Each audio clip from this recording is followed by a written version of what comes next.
minus 50 seconds.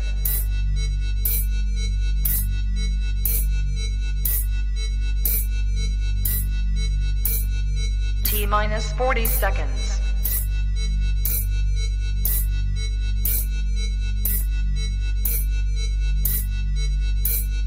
T minus 30 seconds.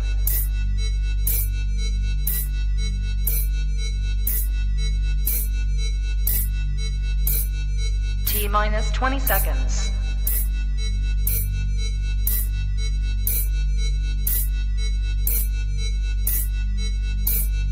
Ten, 9, 8, 7, 6, 5, 4, 3, 2, 1, 0.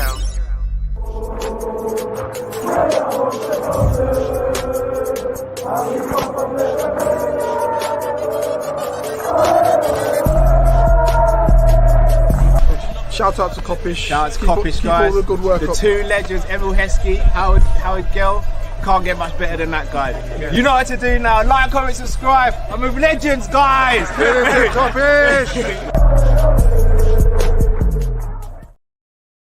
Hello, lovely people. Hope you're well. Welcome back to another live match preview. Liverpool look to automatically qualify as group winners in the Europa League with a win against Lask. The last time these two teams played, it finished 3-1 to Liverpool in Lask. Hopefully we get another 3 points, which means we get promotion into the knockout stages. Drift, how you doing, bro? I'm blessed, man. I'm blessed. Early one. Big up everyone who's in the chat as well. I know we obviously only announced this around an hour ago, so yeah, man. Big up everyone who's here. Everyone watching later, and yeah, let's get that win. Indeed. So obviously we didn't get the win at the weekend, but it was a very good result against a very tough opposition. We've got another very big game at the weekend against a team that I think a lot of people are sleeping on, but are quietly going about their business really well in Fulham.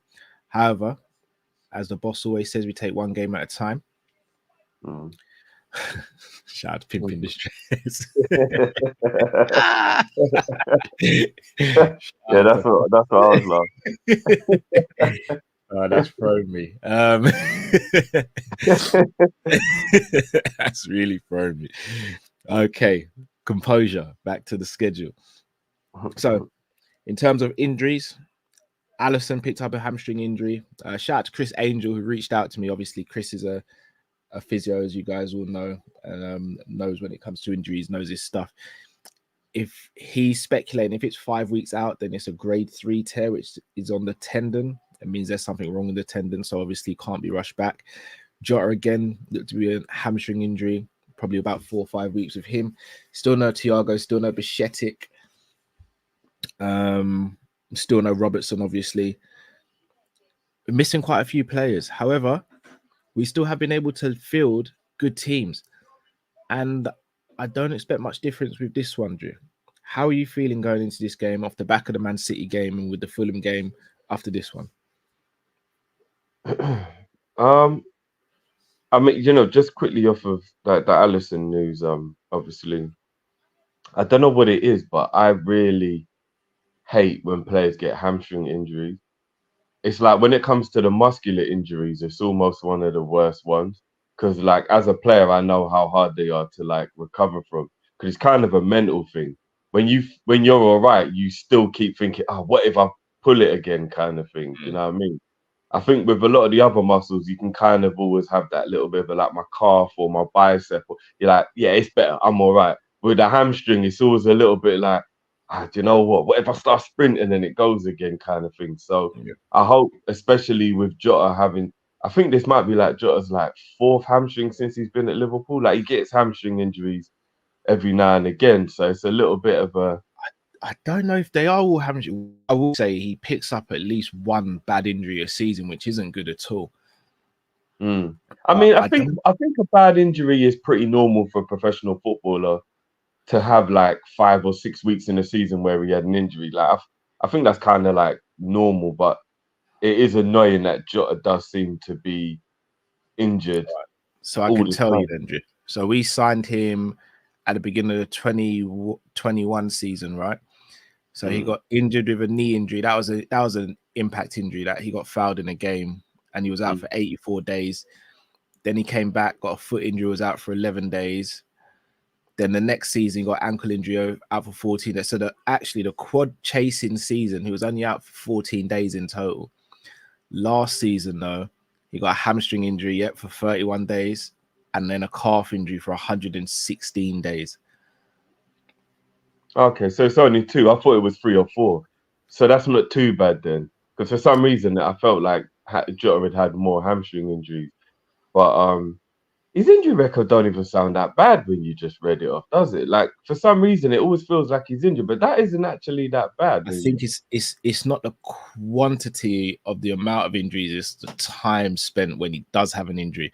Like one of the injuries was 84 days, the other one was 31, and then the other one was 116. 116 days is like a long time. That's a third of the year, calendar year. Forget about football season. That's a third of a calendar year. Yeah, that is a long time for real. You're right. It probably is more the length of the injury rather than the amount of the injury. Yeah, which is a real shame because obviously, again, you know how high I rate Jota. I think it's a real shame. Yeah, definitely, man. And as I said, this is the vital part of the season when you pretty much need your whole squad. I'll say December and like April, May is when like you've got such a hectic schedule, you just can't afford to have people missing during the time to either help give other people rest or to just be there for the rotation in any capacity. So yeah, missing Ali and Jota for December is, and then do you know the worst thing about injuries, bro, is if another one happens, all of a sudden it becomes an issue. Like if you got one injury, it's fine. Do you know what I mean? Like if you hurt your left hand, you're like, oh man, I've only got my right hand now to carry shopping or to whatever. You hurt your right hand, all of a sudden it's like, oh shit, how do I carry anything? It's like, you know what I mean? It's like the situation now. We get actually, I'm not even gonna put it in the universe. I'm not even gonna put it in the universe. Keep that to yourself, brother. Yeah, I'm not even gonna put it in the universe. I'm not even gonna. But yeah, in terms of the game, I'm worried that Klopp will put a strong team out because he's just gonna want to get the game won. Let's speak on that because we've often disagreed with Klopp's selections in Europa, but we've only lost one game. We've won 3, lost 1. Again, in my opinion, we shouldn't really be losing any in this group. You should have been able to navigate with no losses, but we have had 1 loss. So, and we give credit to Toulouse because they played really well that day. But is it not better to potentially? I just play devil's advocate here. Is it not better to get through this game and then kind of start resting players? Given that though, Lask's average age of their team is 23 years old. They're not massively an experienced team, not a great team. Should we even need to field some of these big guns? It depends which way you look at it, innit? Because Lask are going to be on it. Like they're just going to be fully firing and they're just going to be thinking, this is our like cup final. Again, no disrespect to them, but I think I even heard a quote from their manager saying, we're not coming here to be like tourists. But it was based on the fact that a lot of people saying it's going to be the biggest game any of their players have ever played, etc., etc.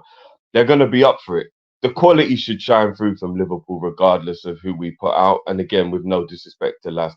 Like if at Anfield we can't put like 5, 8, 9 of our like backup / reserve players or whatever to beat Lask, then there probably is a bigger issue at hand, which you have to start thinking about. Do you know what I mean? Because again, for the third time, no disrespect to Lask, we should be able to kind of beat Lask with our under 23s.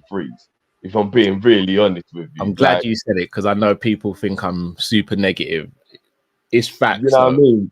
But again, they're going to be on it, and sometimes that can be the equalizer. The mentality of the other team being on it and being up for it can be that difference. Look at Luton, for example. We're head and shoulders above Luton, and they were on it. I know they're at home, which was a little bit different, but they were on it, and we actually ended up drawing that game. So, yeah, we should be able to beat them with ease, and we shouldn't need to put the big boys out. But again, as you said, to avoid any, I don't know, mad catastrophic scenario where we got to like go and play another game in the qualifying rounds or whatever, I can get where Klopp's coming from. If Klopp's gonna want to just get this game won and you know, and then we keep it pushing. I hear that. On the flip side of that, when it comes to the Luton game, I think that was down to Klopp and the players as opposed to Luton. Again, no disrespect to Luton. The Toulouse game, as well as they did play from their standpoint, again, I think that was mainly down to the players as well. So I think Toulouse caught us by surprise, though. They were up for it. They were really up for that game. Every team that plays us is up for it, Drift. Let's be real. We Liverpool. But because we just smacked them a couple of weeks before, I think that was why we didn't necessarily think we had to be as up for it.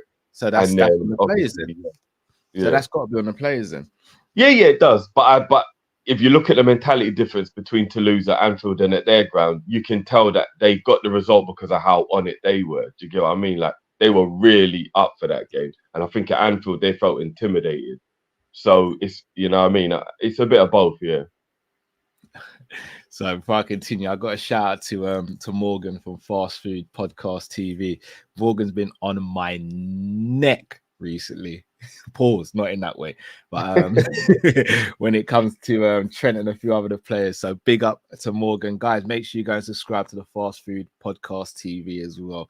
Great channel over there. Big up to Morgan and his co-host. Right. Squads, well, not squad, team selection then. No, Allison. I'm gonna ask the question. So just hear me out. Adrian's not registered in the Europa.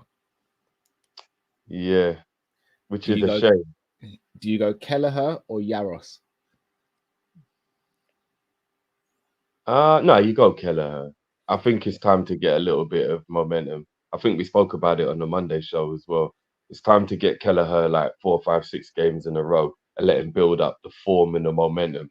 Because the wickedest thing is, you don't want some of these big Christmas games to come up and he's still feeling a bit rusty. Yeah. You want him to be, do you get what I mean, awake for the Premier League games. Fulham's going to be tricky. Palace is going to be tricky. They're games he should be winning, but they're going to be tricky games, and he's going to need to be about. He's going to need to be about that life for these games. So I want him to start getting a bit of form. Even the West Ham game, bro. Like, I'm going to be honest with you. Now we're in the quarterfinals.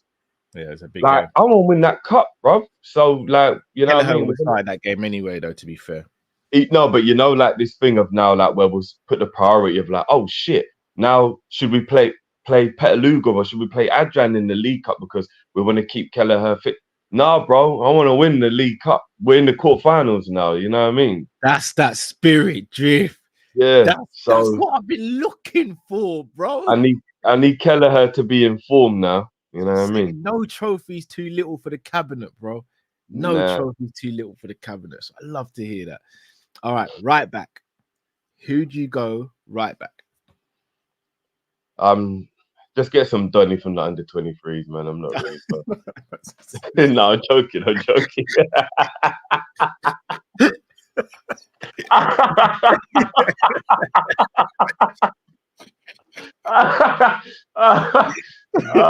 Grab anyone who wears the number 2 shirt. So I couldn't help it. Sorry. Right back. Joey's still injured, isn't it?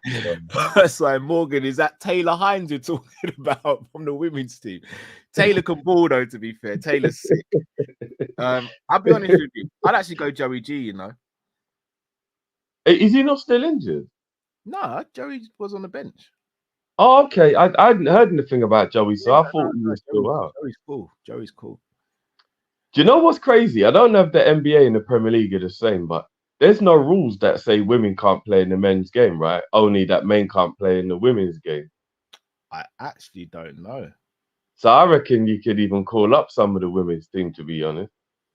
I'm sure there isn't a rule that says women can't play men's football. It's just men can't play women's football. That's a rule. Because I'm sure that's the rule in the NBA, if I'm not mistaken. But anyway, so yeah, give her a game. If it means that we can, you know, rest Trent. What are you saying, Taylor? You want to call up, bro? I don't control the team. If I controlled the team, then you guys would probably kill me by now because I'd have probably got a lot of it wrong. Let's be real. I'd go Joey G Drift. If Joey's okay, because like I said, for some reason I thought Joey was still injured. So yeah, I'd go Joey then. I'll go Joey. So Gomez, Joey G. All right, centre backs. I'm going Ibu and Kwanzaa. What's going on with Ibu? Hence, I think it's a combination of injuries and inconsistencies, if I'm going to be honest. Talent's still there. I really thought this season was going to be Ibu's season, you know.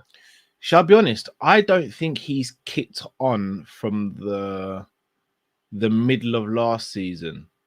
He was our best defender last season, though, so I don't want to sleep on him too much. But at the moment, Virgil and Matip are our best combination at the moment. Yeah. Because Matip's playing back to the way I believed he could be. And I always did say that it's arguable Matip's been the best defender in terms of overall performances when he's in games. Yeah, he's always got these absences that are very annoying. But like when he's in games, very rarely is he the worst defender in the game. So I'm going to do a members video on Matip. So guys, look out for that if you're a member. If you're not a member, then please join up. I'm going to do Matip is definitely one of the most underrated defenders to ever play in the Premier League. Yeah, I don't care what anyone says. Yeah, like, I'm going to do a members video on him because his contract's coming to an end. We've got some big decisions to make as a club regarding him. He's got some big decisions to make about himself. So, LFCJ says Connor Bradley's back. If he's back, I wouldn't say he's fit enough to start, though. Yeah. I wouldn't be. But that, for me, if we can give him some minutes towards the end of the game, that would be excellent. Bradley plays the next game if we get the job done. Yeah. It's that type of scenario. Do you know what I mean? Yeah. So, yeah, Joey at right back. And then for me, I'll play Kwanzaa and Emilio Estevez at centre back. Emilio Estevez. Are you just looking through the academy? No. Shout out to all the old heads who know about Billy the Kid, innit? Young gun setting. Would you actually play Kometio? Nah. I would in the next game though. If we get the job done, I would in the next game, 100%. But I'd agree with you. I'll go Ibu and my boy Kwanzaa. Left back, I ain't playing Simicast. Oh, Erling, we'll get to this. We'll get to this. Yeah, are you playing at left back? I'm playing Chambers. Yeah, that's cool. We cannot take the risk with Simicast at the moment. Yeah. I agree. And I don't think you have to in this game. So I'm going Luke Chambers. Midfield now. And Chambers actually covered himself in glory when he played as well. Yeah, he was good. He did. So midfield, I'm going Endo in the 6. Kid's got to play at some point. For real, bro. The less said, the better. This thing just puzzles me. The whole Endo thing is puzzling. Oh, fuck it up. All right. So midfield, I'm going Gravenberch and Jones. Okay. Gravenberch on the right or Jones on the right? Jones on the left, Gravenberch on the right. Joey G can sort himself out. Give a little bit of protection to Chambers. I think Curtis is better on the left-hand side as well. I would probably go Jones and Elliott. Because I know where you're going to play Elliott, but I want to play someone else there. I'll go Jones and Elliott in front of Endo. And All right. I think I'll put I sorry to think cut it's you. I'll better put to Jones protect. in. So you're not Yeah, playing Grav then? I want to protect Grav for the Fulham game. But Grav, he ain't really played too much minutes recently, Drift. I know, but I want him fit for the Fulham game. I don't want to risk Gravenberch for the Fulham game. But you can always start him and bring him off, no? You can. I'd have Grav on the bench for this game, but I'd prefer he came on with like maybe half an hour rather than playing an hour or whatever. So yeah. Okay. Well, Yeah, what we'll do then, guys, we'll leave the last spot in midfield for you guys to decide because me and Drift went in different directions. So, would you guys go Grav or would you go Elliot? Up top for me,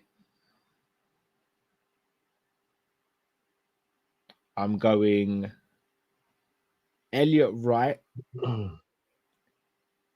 Gakpo through the middle, and Doak left. Oh, you're playing Doak on the left. Yeah. I see you. You're gonna be mad at me for this one. I'm actually playing Lucho on the left. I think he needs a bit of form. Diaz. I think he needs a little bit of form. Hear me out. Hear me out. Hell no. I just think he needs a bit of form. Oh, hell no. I think he needs like a non-pressure game to just have fun and get back in his groove. I know it sounds crazy, but I do think we need a couple of the senior boys as well in this game. But we've got senior boys. We've got Kelleher, we've got Joey, we've got Ibu, we've got Jones, we've got Endo, we'd have Gakpo. That's yeah, but they're seniors, like, apart from Joey, they're like the young buck seniors, if you get what I mean. Ibu plays World Cup for France. Kelleher plays for but Ireland. he's still only 24. He's like a young buck senior, isn't it? Like, no. Bruv, big bad Endo, bruv, is 30 with 6 kids, bruv. That's about the experience you can get. No, but I'm saying you need a couple of them. You do need about 3 or 4 seniors in a game. You can't just have all young players in it. Like, but I don't think that is all young players. I think Gakpo navigate and bruv, even Elliot is experienced. Like we can't keep on 20, bruv. He's still experienced, bro. I'm going Gakpo down the middle, as you said. I'm gonna go Doak on the right, and I'm going Diaz left. I'll be honest, without putting too much pressure on him. And do you know what? I'm gonna say it, and I'm just not gonna read the comments. Gakpo needs to step up. Okay. Hasn't done much this season. Granted, been played out of position a couple of times. But this ghost stuff he does, nah. Needs to step up. For all the flack that that Nunes and Diaz get, Gakpo's really gone under the radar this season with his performances.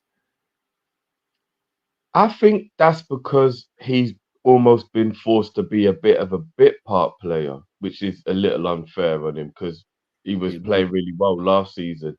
So I think it is a little bit like unfair on him that he's kind of been almost sacrificed.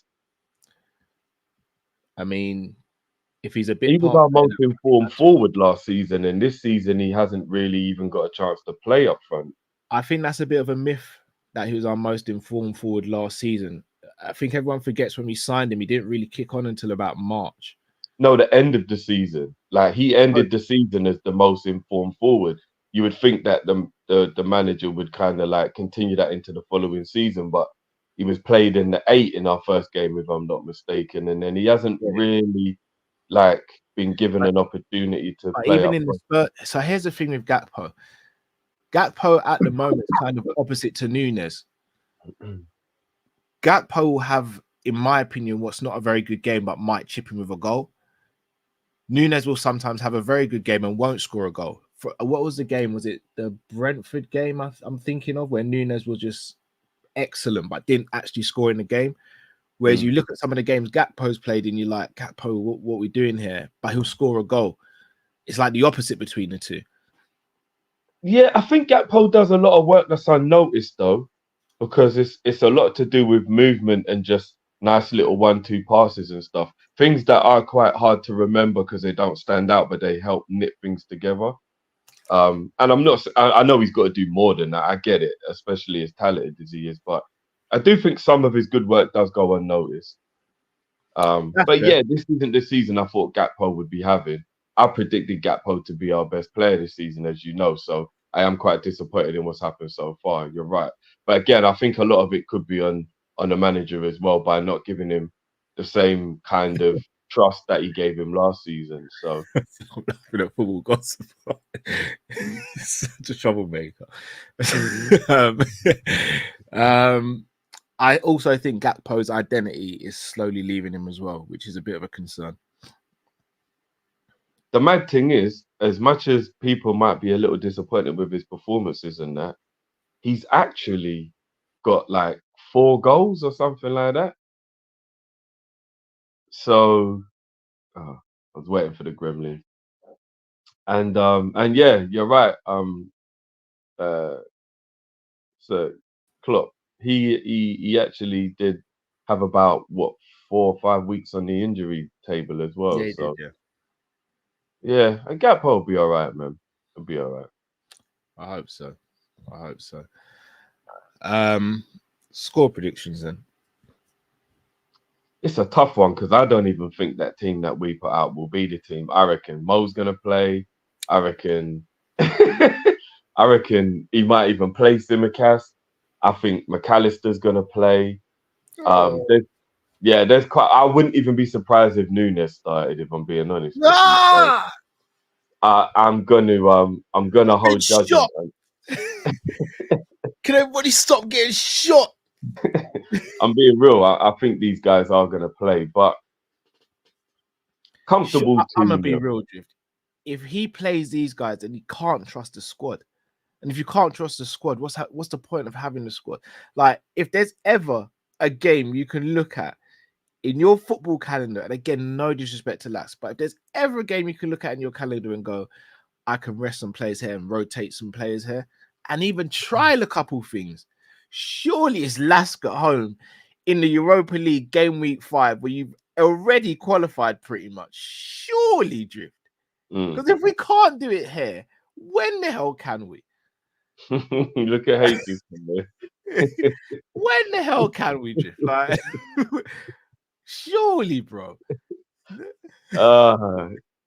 Hate said man's gonna flip in, but when he puts that in team, like baking soda. I got baking soda. Yeah, no, you're right, but the importance of the game in terms of making sure that we top the group is more what I think Klopp's going to be thinking rather than the team. I don't think he's going to be thinking of the opposition. I think he's going to be thinking of the magnitude of the win, which is top the group, no qualifying, no more extra games.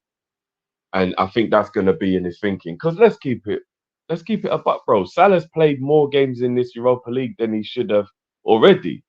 Yeah. Who's to say? Do you know what I mean? Soboslai's played in the Europa League more than he should have.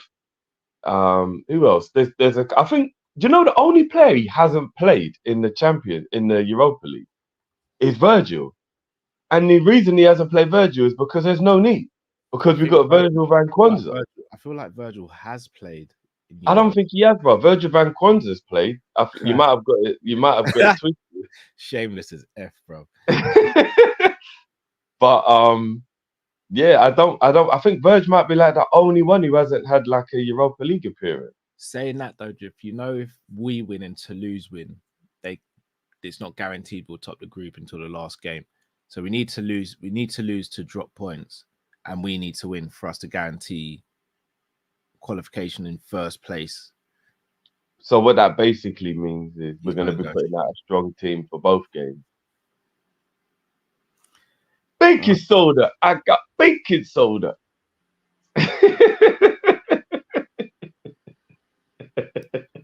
Whip it through the. Bro, it is what it is, man. And Toulouse aren't going to lose either. So it's going to go down to the last game. I'm going to go 3-0 Liverpool. I'll go 2-0. Oh boy. Well, people, if you haven't already, please do smash that like button. Also, subscribe if you're new to the channel. We will be back live for the match tomorrow for a watch along and a post match. So make sure you join us from around 7:45 ish, and we'll see the lineup Klopp puts out, and we'll see how Liverpool get on. Drift, anything you want to say to the people before you say goodbye for the day? No, big up everyone. Again, obviously, this was like a random live. So big up everyone who's managed to jump in on the live anywhere around the world. And yeah, Europa League games are always my favorite games because I get to see Kwanzaa. So we'll we'll enjoy another. Actually, I shouldn't even jinx the brother. Let me just let him play ball. Let's just let him play. Yeah, let me just let him play. Let him have his fun. Yeah, let me let him play. But I am looking forward to seeing Endo playing as well because we don't really get to see Endo. And I'm sure Endo will play in this game. Like, bloody hell. So, yeah. Big up everyone and let's go. Yeah, Indeed. man, I'm on a break and that. Big up, man. I appreciate that. People, until we see you next time, have a fantastic rest of the day. Stay safe, stay blessed. We're Kopish and we're out, people. Take care. Peace.